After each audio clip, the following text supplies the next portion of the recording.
we got to talk about Miami, Mac. Number 5, Miami beats Duke 53-31.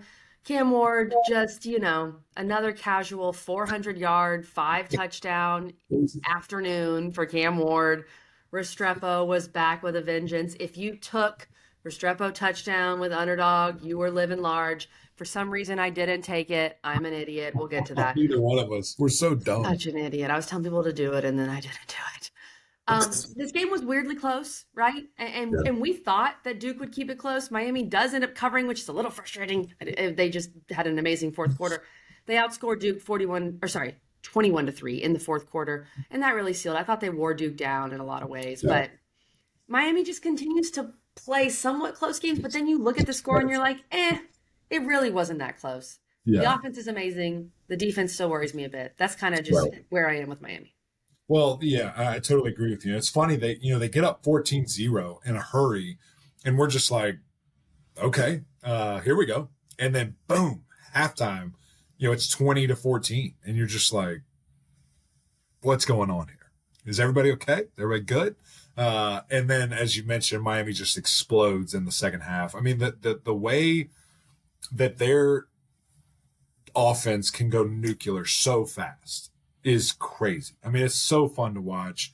Legitimately, I think they can score with anybody. I just don't know how. I just don't know how you stop them. They have so much balance, so many guys. I mean, it's Isaiah Horton is emerging as a freak. Like, that dude is good, and just everybody. I mean, they're all different. They all do different things, and when you throw in the like 4 tight ends now that just come out of nowhere. I know Arroyo is one of them's 28. Yeah, it's just like, where do these guys keep coming from? You got some freshman like phenom, pound for pound, greatest football player ever that's playing like fullback, tight end, kick returner.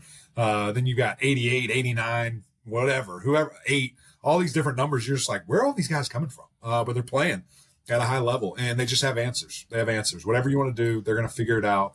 And it's just really exciting to see. And, I think when you have a guy like Cam Ward, who we've said this probably since like week 2, is, the greatest quarterback in college football. I really think like the Heisman stuff, like, it's fun to talk about, Boise State, and I get that. And Genty is a beast. Don't hear me wrong, but it's not the same thing. Like, it's just like Cam Ward is so far and away just in another stratosphere of who he is and what he does and the competition he's going against and just things of that nature. I think he comes home with it. I really do. I think it's going to be between him and Travis Hunter at the end of the day. And we'll see. But Miami's on an absolute roll. And I'm not saying it's 4 straight byes, because they play a very physical team, and there's still some interesting things that can happen, but they are strolling to Charlotte right now in a hurry. And it's going to be really fun just to see what that game ends up being. I still think at Georgia Tech and at Syracuse could be somewhat interesting, especially because this defense is giving up points like they are. Yeah. That's just the reality. Your offense does score pretty quickly at times, and that can be part of it. Mac, when it comes to Cam Ward and the Heisman, I think we have to put it in the greater context. And I think recently, Jaden Daniels winning it with a 9-3 team, and I think Jaden Daniels is phenomenal. I'm not trying to take it away from him, but it's like, it's no longer your team has to be undefeated or 1 loss to truly be in the discussion. Right. So it almost devalues a bit of what Cam Ward is doing. Like, if he leads Miami to an undefeated season and an ACC championship, something that Miami has not been able to do since they joined this league. Right. And they're Miami, and all these great players have come through, and no one's been able to do it. Like, I think we need to have that context, right? Like, I think the bigger picture has to be at play. How much Cam Ward has elevated this program. Just hit now. Everyone else has played well around him. They've obviously used the portal really well. They've recruited well, whatever. But what are they without Cam Ward? Like, these are questions we have to ask when it comes to the Heisman. It's a great point. It's a great point.